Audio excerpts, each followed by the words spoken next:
happy to get it started with intros. So, yeah, my name is Barat. Work at Arbitrum. I am a partnerships manager, so I'm managing mainly DeFi and DAO partnerships. And this year, been really focused on growing out our DAO ecosystem. So that's kind of a two-pronged thing. On one side, it's letting new and existing DAOs know about what governance on layer two looks like, what DAOs look like on layer two in terms of stuff like on-chain voting, treasury management. There's a lot of really cool design stuff you can do on layer two. And the other side of it is growing out our DAO infrastructure, which is things like Tally, things like Utopia Labs, Wonderverse, things that like really help DAO succeed in terms of tooling and stuff like that. So that's what I've been doing at Arbitrum. Been working in the crypto space since 2017. So it's been really cool to see like DAOs really find product market fit this last cycle. Raph, I'll hand it over to you. Thanks. So, hi everyone. Great to see you all here. My name is Raph. I am one of the founders at Tally. Tally builds a front end for accessing your DAO. So important to note that Tally does not run DAOs. Smart contracts run DAOs. DAOs run themselves on blockchains. But Tally is an interface, a portal. It'd be kind of like a wallet is a portal to your on-chain assets. Tally is a portal to your DAOs on-chain stuff, whether that's the assets in the treasury, the protocols that a DAO, so some DAOs run protocols like big DeFi protocols like Compound or Uniswap, expose some of their DeFi parameters to a DAO. Other DAOs use the align everyone with the token. So it's important that they are keeping everyone economically aligned around an NFT or a token. And Tally can help with that too by helping everyone see each other see each other as identities, not just addresses. So if you haven't had a chance to check out the tool, poke around at it, I would encourage you to give it a look. But the thing we're setting out to solve at Tally is to make DAOs work, and especially the on-chain parts of DAOs. So helping people both see and also do things with their on-chain assets, like their big DAO treasuries or the on-chain smart contracts that these DAOs operate. And a bit about myself, that might be relevant to this conversation. I've been working in crypto for about 5 years now and have seen a lot of these adoption cycles and I've been thinking about DAOs for a while. And I've been very excited about DAOs the past 2 or 3 years because it seemed like there was finally something had switched in around summer of 2020 where there was finally something to govern. DAOs had been theorized all the way back when Ethereum launched or even before as something that would be really cool if it worked, and people had played around with the idea and done lots of research and experimentation around the idea. But the sort of problem, the reason it was hard to build DAOs or DAO tooling was that there was not much to govern, and because there wasn't anything to govern, there were not great tools for it. Projects like MakerDAO, which started very early, they had to invent everything from scratch. There was nothing they could take off the shelf, no best practices they could borrow from another DAO. They really had to invent this stuff whole cloth.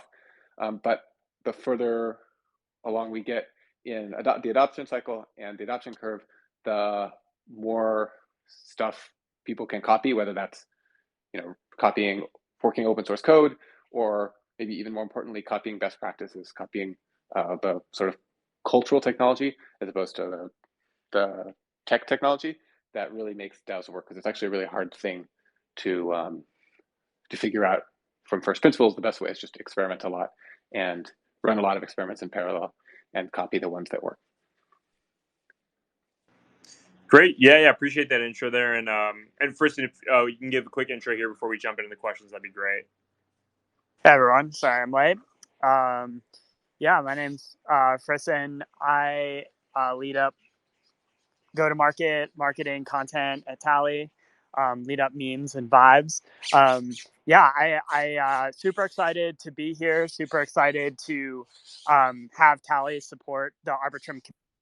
I'm an avid Arbitrum user, and there's like a ton of exciting protocols and projects on Arbitrum, and we think we can kind of help the community with governance over time. I don't know how much of this Raph covered, but we're super passionate about, helping DAOs have robust decentralized governance, but also have it be super usable and even fun for, DAO contributors and teams. So yeah, that's what we're all about. Super excited to talk with you all today. Sweet. Yeah, thanks for that. Would love to jump into the first question here. And Raf, you previously mentioned things like the cyclical nature of the space, but I think DAOs have gone through their first real mainstream cycle. Where do you see the DAO landscape today, and what excites you right now? And if there's anything on the layer two space that excites you, as it like relates to DAOs, would love to hear some color there as well. Yeah, absolutely. So in terms of the where we are in the cycle, I think the important thing to note is that a couple of years ago, DAOs were theoretical, and now they are real. It's kind of clear that they're here to stay. They're useful for some things. They're not useful for everything people said they would be useful for at the peak of the hype cycle about a year ago, but it's clear they're very useful for running credibly neutral digital public goods, for figuring out what to do with pooled funds and how to store them securely and distribute them in a way that is fair and legitimate to all the stakeholders. And so I think what we're seeing is like the forest burns away and you see what's left. You see what's actually useful, what we've seen at Tally is a lot of usage of DAOs all throughout the spring and summer, despite kind of the more speculative driven categories of crypto having really a lot of quiet periods, volumes way down on a lot of the trading applications. But on the DAO traffic and the DAO usage, we haven't seen a drop at all. In fact, we've seen an uptick in people moving funds around, people participating, because I think there's something working here. People are figuring out how to work together in DAOs, and they are figuring out exactly what they are useful for. And then to speak to the layer two thing, I think there's an abstract version of it. I mean, the concrete version is really just that the scalability really helps. So before rollups worked, before rollups like Arbitrum scaled transaction throughput, we saw that only the most valuable use cases could afford block space. And that was usually things like moving assets or swapping assets. And now that the scalability roadmap that Ethereum has been working on for years, that Arbitrum has been working on for years, is actually live and working with the launch of the first generation of rollups, with the launch of the second generation of rollups like Nitro. That really opens up block space, which means we can do more things, can afford to buy block space. And that means things like putting DAO permissions on chain, putting DAO votes on chain, putting more identity information on chain, which is really important for DAOs to be able to coordinate. And if you're trying to work with a team of people, it's much easier to work with a team of people who've maybe tagged a name and an avatar, so you can figure out who they are, rather than just 0xabc123, some address that's not really human readable. It makes it very hard to coordinate. So I think the important thing that these rollups bring is just the scalability, because it just unlocks more applications. Every time we see a scalability unlock, we see a bunch of new applications that were priced out before. And I think the DAOs broadly, and the primitives that DAOs depend on, identity, permissions, and voting, those are unlocked by scalability. And I think that's really bullish for DAOs and the whole space, because the more of these building blocks that work, that people can afford to pay for, the richer the whole space gets, because of the composability. Right? You could have done a DAO vote on a really cheap chain last November when gas was super expensive on mainnet, but if that vote couldn't get to mainnet, there was no way to bridge that vote result to mainnet, it wasn't particularly useful. You might as well just vote in a Facebook group and off-chain and don't pay any gas at all.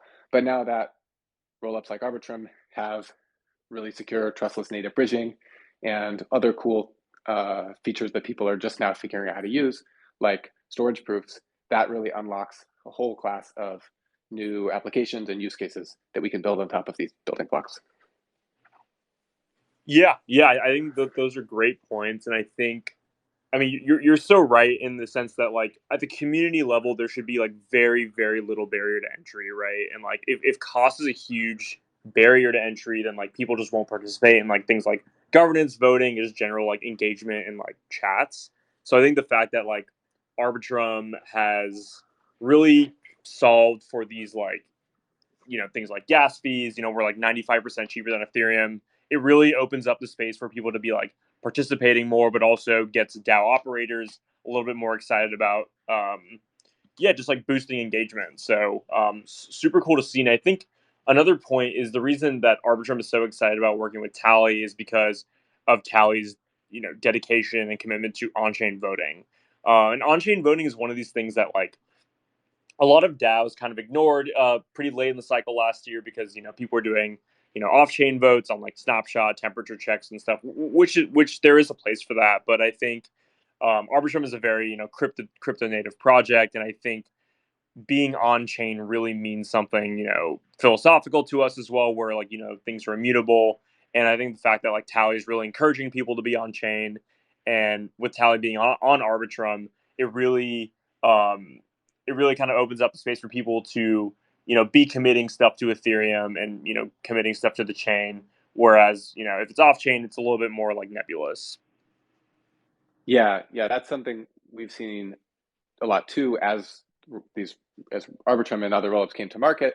Um, we see more voter participation on chain, and we think that's really important. Like off-chain voting, I think definitely has its place. I think it's really good for social signaling. It's good for making decisions that don't really affect anything on chain anyway, right? Like if there's a bunch of token holders in a Discord and they're thinking about what they all want to do together, they want to make a collective decision. It's maybe nice if that vote is on chain. It maybe feels more legitimate, but there's not really a practical difference between on chain and off chain for a social vote. But if you're voting to do something on chain, right, the result of the vote is going to be executed by like sending money to some cause or changing some parameter on a very key piece of infrastructure like a DeFi lending market or a DeFi swap or an uh, NFT royalty contract, something that is on chain. It is, I think, a much better practice to actually have that vote be counted on chain and executed by a smart contract rather than the vote happens off chain and then we trust some group of people, one person or usually a couple people on a multi-sig to execute the will of the voters. And I think that can work for simple simple proposals where it's very clear what the intent of the proposal is, and small DAOs where everybody trusts each other. Maybe they have some like legal recourse if if the trust breaks down. But because we're in crypto land, we have blockchains. I think it's just much more efficient, especially as people don't know each other, as the size of the DAO grows. Much more efficient just to execute it automatically on chain rather than be relying on these social and legal backstops, which to me doesn't feel like it's really fully unlocking the potential of blockchains and smart contracts. And I think we've also seen that just in the market cycle.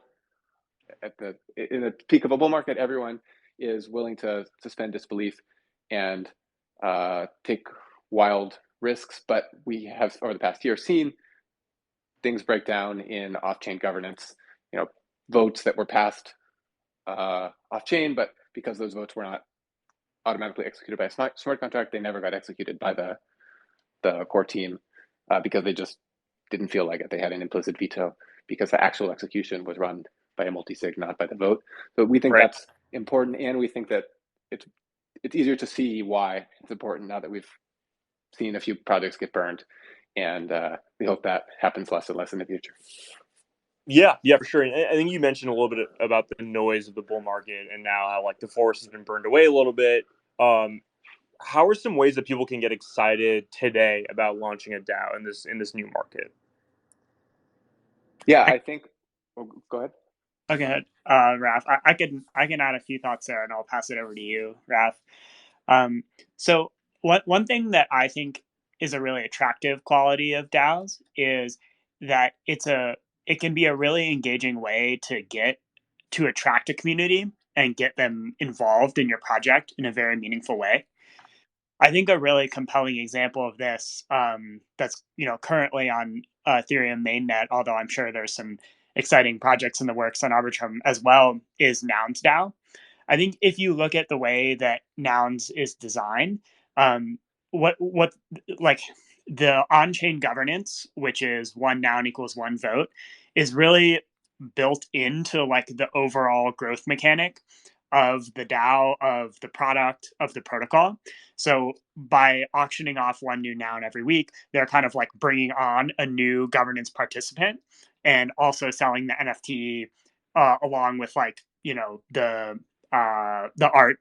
And so I think we're starting to see this like kind of mechanic become more common where um, DAOs that are growing can offer like opportunities for people to get involved in the DAO and get involved in governance in unique ways that are very tied to the actual function of the protocol. Mhm.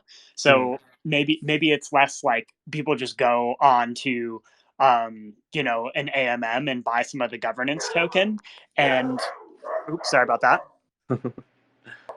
Maybe it's less that people just go onto an AMM and buy the governance token, and it's more that to get involved and get some actual on-chain voting power in the DAO, you're actually, you're kind of like doing some work or purchasing a unique NFT or using the protocol in some way. So I think it can actually be like a very effective kind of growth mechanic to create it to govern your project as a DAO and then bring like distribute governance power over time based on usage of like the product or the protocol or participation in the community. Yeah, it's a really great point, and I think like just bringing it back to, I guess Arbitrum Nova is this other chain we launched in the beginning of August that's more focused on like social layers and gaming, and we actually launched with Reddit, and the way Reddit launched with us is that they put all their community points on two specific subreddits, to put like moons and bricks, which are two community points, which are now tokens on chain on Arbitrum Nova.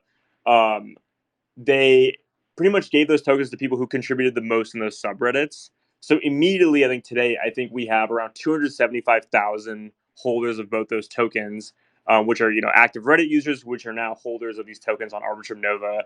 And it's a really exciting proposition to know that like these tokens really align incentives in the way that if you are a strong contributor to these Reddits, you will get airdrop more tokens, and these tokens are obviously like freely tradable and stuff like that. But like they're mostly just about measuring how active you are in these subreddits, and in that way, DAOs are really exciting because they align incentives for people to get more involved, and the more involved you are, your power can grow in terms of governance, but also like you have higher engagement and get rewarded for it. So I think it's a really great point, Friston, about like slowly growing power instead of just going to an AMM and feeling like you have power because you bought something, is actually feeling like you earned something and having a longer stake in the community, almost emotionally past just the fact that you like may have have some sort of financial stake in it.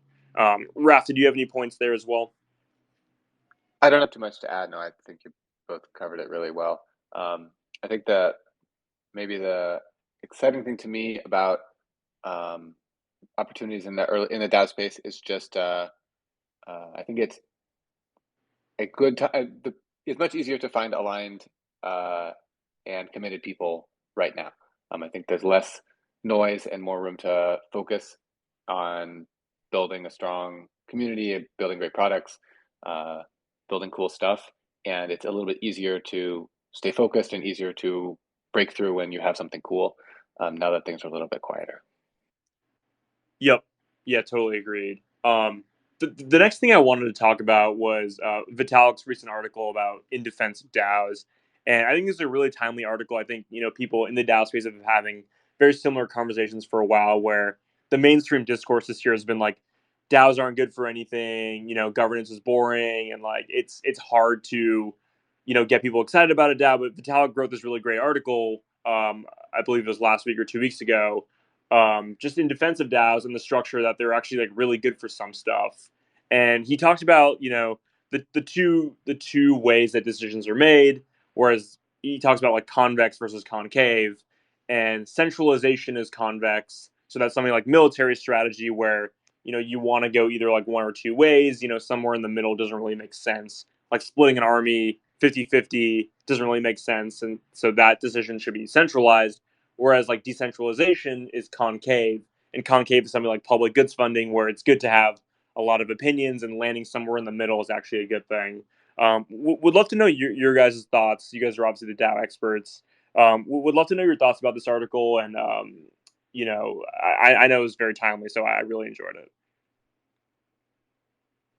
Yeah, I thought it was really well argued. Agreed with um, his framing and the way he thought about the issue.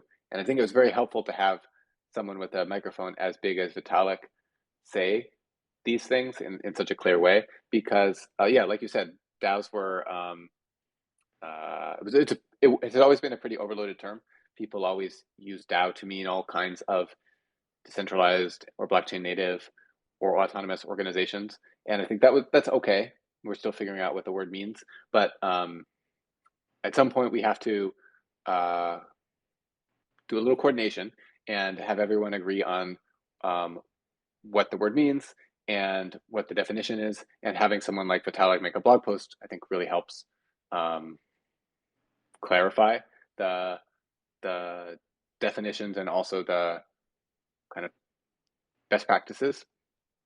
And to his, I think he did a great job breaking down the benefits of it. I liked all three of the big things he mentioned, both like the kind of democratic benefits of collective decision making and the uh, autonomy benefits of censorship resistance, especially useful for things like DeFi and really important public goods that can't be that we really don't want to be captured, like rollups and layer twos, like lending markets, swapping, NFT protocols, and then um, maybe the third point is maybe the most underexplored, but I think is perhaps the most useful long term, and that's credible fairness or credible neutrality. Like Vitalik is thinking about, um, and we at Tally think about this a lot too. How can we design the right tools and also social infrastructure for DAOs to run uh, credibly neutral platforms so that other people can trust the platform that they're using or that they're building on. And that is, I think, really, really important. And that's maybe that when people said Web3, Web3 also meant a lot of things. But the thing that spoke to me about Web3 the most was that angle, the question of like, how do we make a platform that is more fair and more trustworthy than the really big Web2 platforms? Because what we saw with huge um, internet giants like Amazon or Google or Facebook is that they would build uh, a great product with very strong network effects, and then they would start just taxing everything they could. They would slowly tweak the platform, whether it's the algorithms or the auctioning the price of ads. They would slowly capture all of the surplus. It would kind of bleed it dry, and as a user or a builder, you would sort of know. Eventually, you would figure out that like it would always be you would always be squeezed by the platform owner. The platform owner would always slowly change the incentives to benefit themselves the most and extract as much value as they could. And I think that after one or two iterations of this game, everyone sort of figures out that like, okay, we can't keep building on top of these platforms owned by for-profit monopoly internet giants. We have to figure out a better way.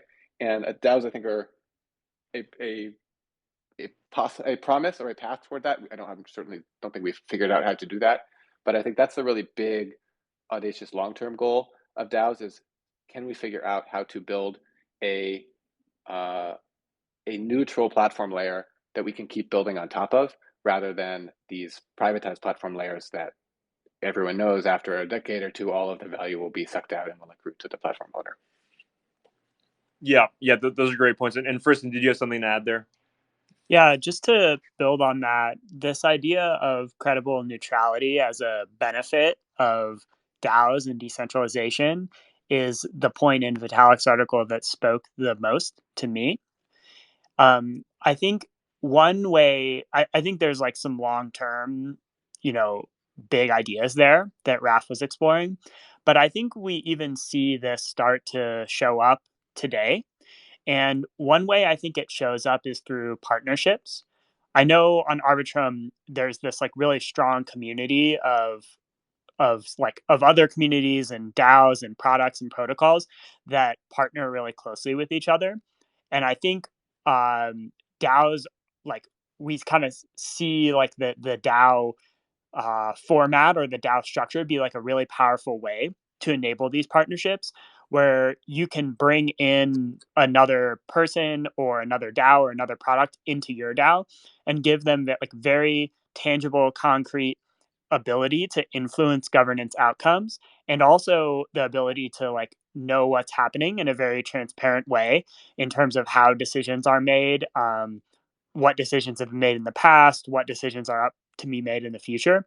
And I think that really enables like a partnership motion, or like products building on each other that we see across crypto and really see on Arbitrum. So I think that's one actually like early manifestation of this idea of credible neutrality of DAOs that we're already seeing start to play out. Yeah, yeah, super interesting points there. You mentioned partnerships and just the way that like you can kind of align like incentives for like people to like actually do governance and like obviously maintain neutrality. I think something that we saw really early in the Arbitrum ecosystem was Treasure and Treasure DAO's like bootstrapping of their community was like really inspiring to watch. Arbitrum obviously completely organic growth, right? We never had anything like liquidity incentives, so communities were really forced to have product market fit, or they would just die because they couldn't really like rely on like incentives and stuff like that. So Treasure really bootstrapped their community through things like these free mints with like small brains and like their small community, and these things have obviously gone for have really increased in value on secondary markets because the community is so strong and people want to really be a part of them now. But they were actually all free mints, and people got whitelisted for adding to the community, whether it's contributing to like design, governance structures, just general community stuff. And I think like this whole free mint idea is like really cool and something that you could really only do on layer two, just because you're able to do stuff like abstract gas fees away from your users and reward them on a very large scale for contributing to your project.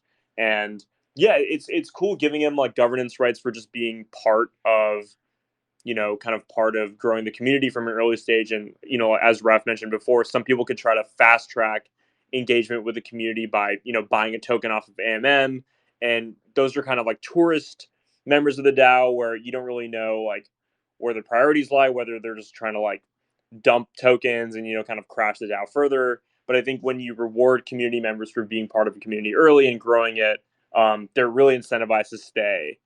So there's some really cool stuff you can do with DAOs on layer two, and I think you guys really mentioned a few cool things there. One of the last questions I want to ask is, what sort of DAOs have seen the most activity and enthusiasm on Tally?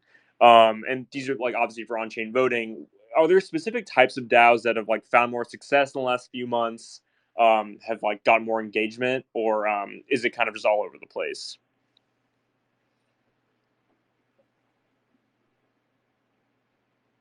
Yeah, I can start, then I'll pass it to Raf. We're seeing a little bit of everything, for sure.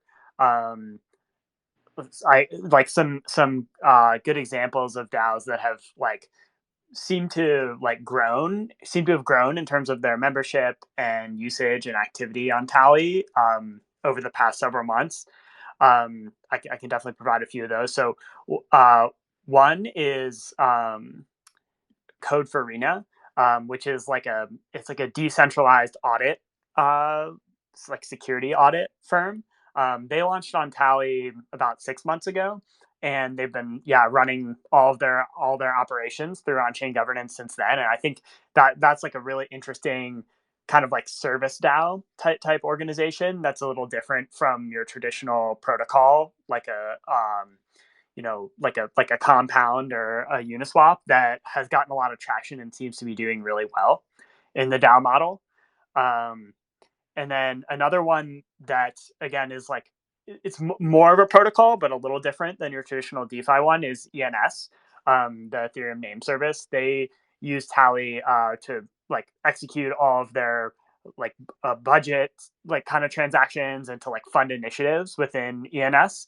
And that DAO has gotten off to a really good start. And obviously, like ENS as a whole is one of the products that's grown really quickly, even during the bear market. So those are a couple of DAOs that like I would point to as ones that have been having a lot of success with on-chain governance over the past several months. I know Raf spent a lot of time with our users, so he can probably add some more detail.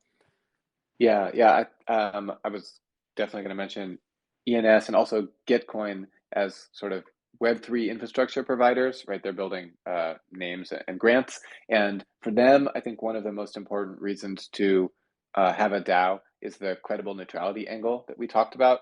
Like ENS, I think, would like their names to be as widely used as possible. And for that to happen, they need to be seen as a neutral a good steward of the namespace, and so the more legitimacy and neutrality and credibility they have, the better for the namespace that they want to be used very widely, not just on Ethereum and Ethereum adjacent namespaces, but I think as widely as possible and as many places where it makes sense. And it's interesting, I think, to compare like a more public goods infrastructure focused DAO to other more financial use cases. They both, I think, DAOs work really well for both a lending market like Compound and a public good like ENS, but it's for different reasons. Like the ENS really needs the neutrality, and a DeFi protocol like Compound really needs the censorship resistance and the security. Like it's really important that the Compound contracts are controlled in a neutral way, in a safe way by the token holders, because they don't want, if someone takes over those contracts, they can like list worthless assets, and it would be very easy for an attacker who gain control of the Compound protocol's governance to drain a lot of very valuable assets from people, and obviously that would be very bad. Whereas ENS is using DAOs more for the neutrality and legitimacy. And then the other trend I would point to, in addition to the ones Tyler mentioned, are nouns style NFT DAOs. So nouns is pretty big on Tally, but also Little Nouns and Spells DAO and Degen Dogs. There's a bunch of these DAOs experimenting with these new collection of primitives, which generally involves like a slow build token distribution, and then they auction off a token every day or every hour or something, and that token has governance rights over the treasury filled with money raised from all past and future auctions. And then that creates this really powerful flywheel, because they can use the treasury to do cool stuff related to the tokens that they have auctioned off and will auction off in the future. Sometimes that's promotional events style things. Other times it's building cool infrastructure around their ecosystem. But it creates this very interesting money, attention, governance flywheel, where the three things cycle between each other. More attention gets more money buys governance power, and then they use the governance power to figure out how to get more attention on the project, whether that's through building cool stuff or just making cool art. And I think that's a sort of very interesting novel NFT primitive that wasn't possible without a DAO or without governance. And it's much more interesting, a very cool new type of interesting, I don't know quite what to call it, a thing, like a complex system that I think we're still seeing play out and figuring out how that will work, and what other cool things you can build with that style of organization. Yeah, for sure. And you two both mentioned Nouns DAO, and I think if anyone wanted to go on their like discourse, you can see what kind of cool experiments that they're funding as a DAO.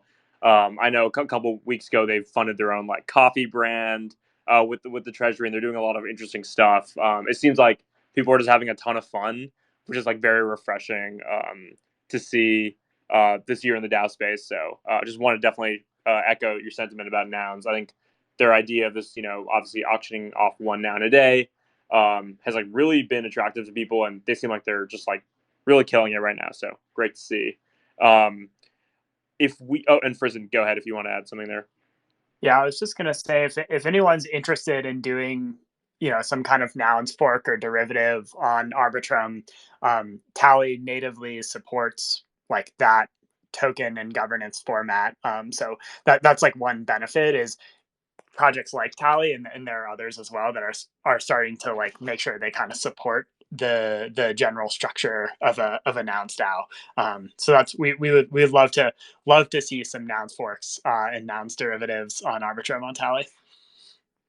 Yeah, great shout out, and that's definitely the point of one of these AMAs, right? Like the point is to inspire, inform, but also inspire for sure. And Tally has obviously found such great validation in the market from these like really high profile DAOs that they're a great tool. So yeah, if you're thinking about launching a DAO on Arbitrum, get in touch with all of us, and we'd love to make that happen. And Tristan, if I'm not sure if you want to add something there as well, but no, I just accidentally left my hand up. Sorry. No worries. That's pretty much all the questions I had for you guys. Would love to open it up to the audience unless you guys have anything else to say. No, it's been great talking about this with you, and would love to hear from people in the audience with other questions or ideas about DAOs. I see some new and familiar faces, and would love to invite you all to hop in. Great. I can get started. See a couple requests here. Cool. MRJ, I'm bringing you up as soon as you get connected.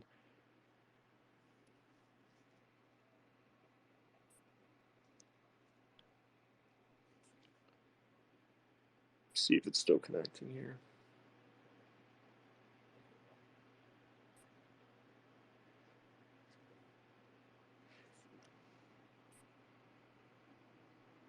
All right. Still connecting. MRJ, let me know if you get connected. If not, I can jump to the next one. Okay.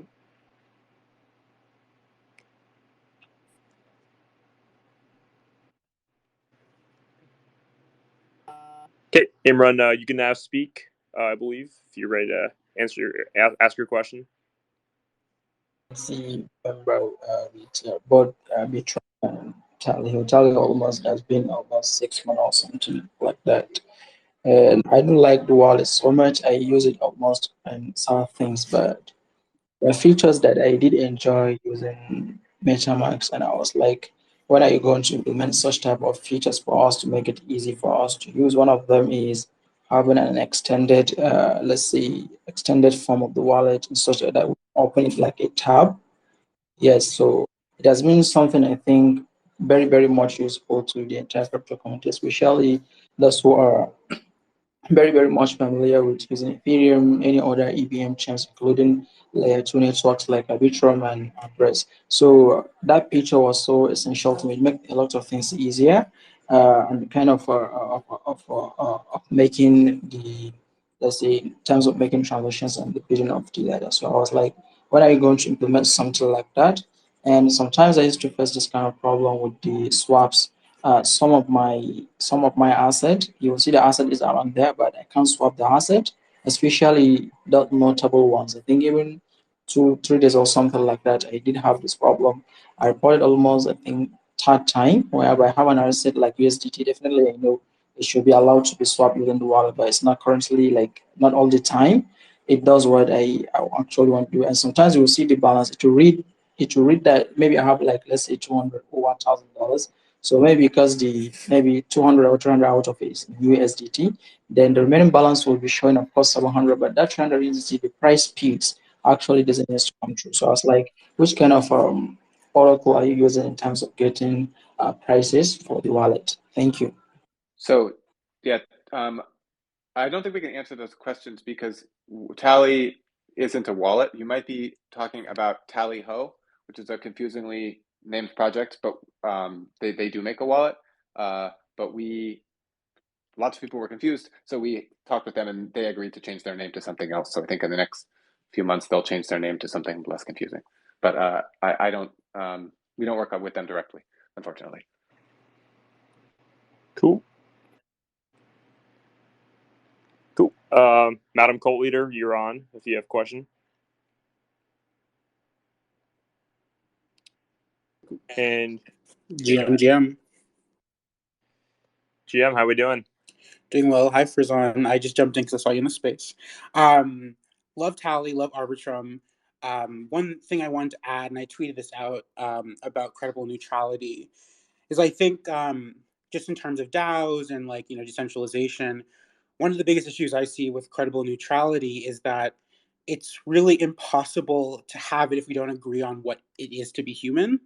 Um, like if you have a democratic entity that disagrees with what human means or who deserves to participate, I think it becomes really hard to maintain a source of viable, credible neutrality that doesn't descend into, the classic things humans have always struggled with. So I just wanted to add, and this is not really a question, just more of an addition. I want to add that I think that it's really important in Web3 that we don't avoid our humanity and that we really try to embrace that, if we're trying to build a global diverse ecosystem, we really have to face the things that make us most human, which tends to be conflict, which tends to be disagreements about what is human or who deserves the human label. So I just wanted to add that to the conversation.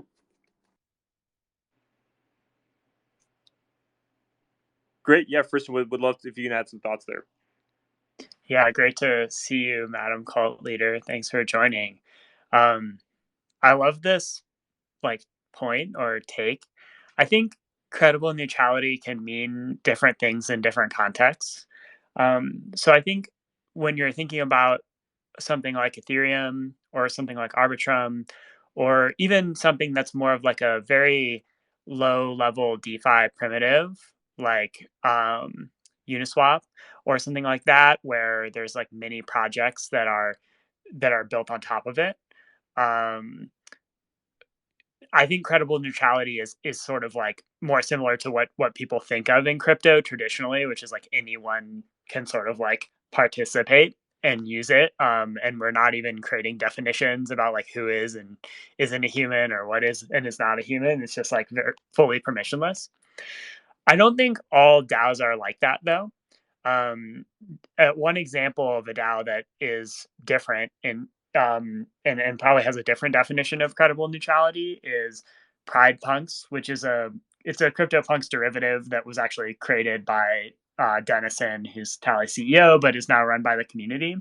And they really formed around this goal of making crypto more inclusive to diverse groups. And I think there are other DAOs that can be formed, to accomplish different missions, right?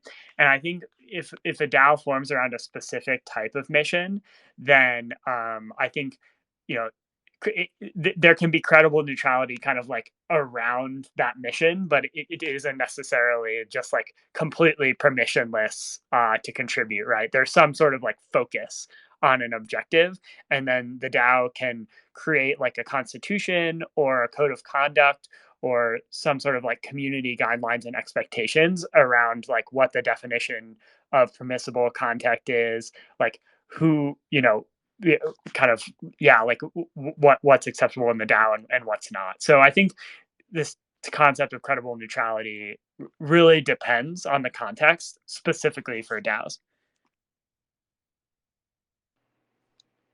Sweet. Yeah. Thanks for that caller there, Friston, and thank you for your question. We'll bring up the next speaker. Cool. ZK Berry, go ahead with your question.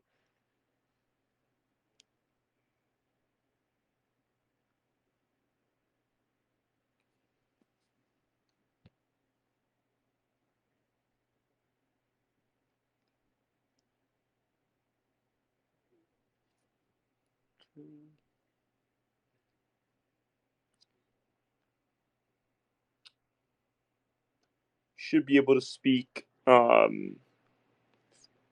you just accept the invite, give it a few more seconds.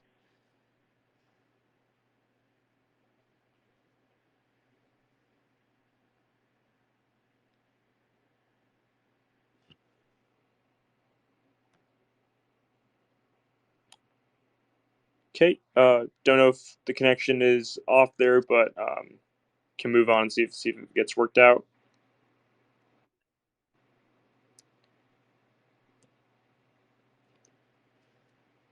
Okay, CRU Exchange, I'm bringing you up as a speaker as well. See if it works.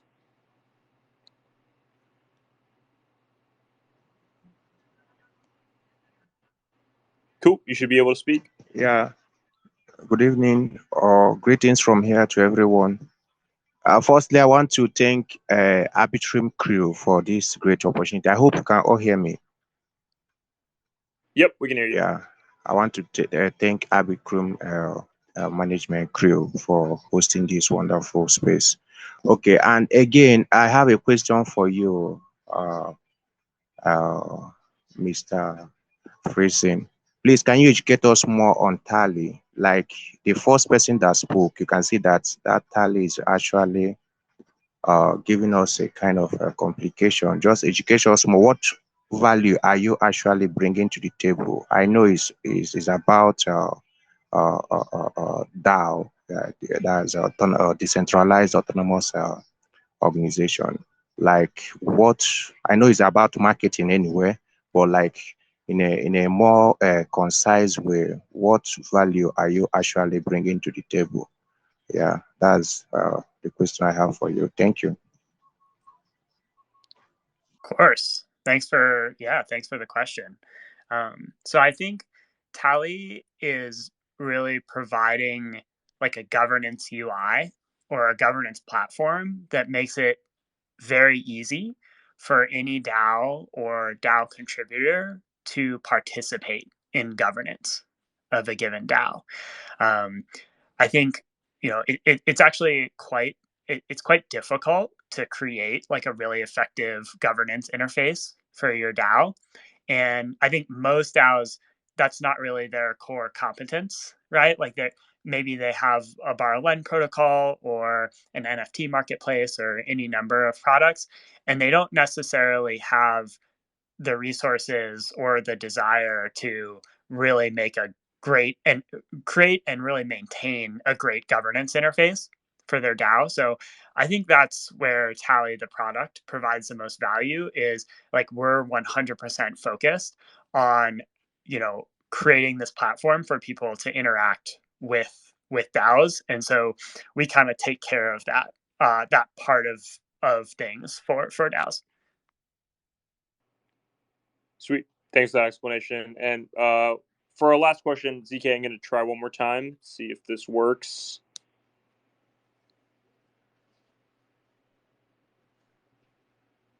Great. You should be on. Awesome. Can you guys hear me? Yeah, we can hear you great. GM fam. How's everybody doing? Good. Thanks for coming on. Awesome. Thank you for hosting. I love these spaces. Super informative. My question is, why Arbitrum? Why did you guys decide to build an Arbitrum? We think it's very important to make these tools for DAOs available to as many places as we can, and we see a lot of usage on Arbitrum, especially because it is a more scalable chain than say Ethereum mainnet, while also providing a lot of the same security guarantees of mainnet. So in DAOs, well, really true in all of crypto, there's often this trade-off of security and scalability. You can make things more scalable by making it less secure, but then the more you do that, the more you're defeating the purpose of being on a blockchain at all. Like, why not just run an application on Amazon that one person controls? That's kind of, if you go all the way to the limit of scalability and give up security, that's just a web server. So we think Arbitrum makes a really great advance in pushing out the scalability frontier while maintaining some really good security guarantees of the transaction that you execute on Arbitrum you can be sure that it will get executed with the same guarantees that a transaction would on a more expensive network like Ethereum, but it's a lot cheaper on Arbitrum. And that scalability and that lower cost is really helpful for DAOs, because as we saw last year during the bull market, when gas prices are really high, everything gets priced out except for the most valuable transactions, which are things like transferring funds. But if you want to keep building a richer crypto ecosystem, we're going to need to have the space to do more things than transfer funds. We're going to need to manage permissions. We're going to need to vote on things. We're going to need to add more metadata to our transactions so that we can coordinate in these DAOs better. And that's what the scalability of Arbitrum unlocks and brings to the ecosystem. And that's really huge for the next set of use cases in crypto. Yeah.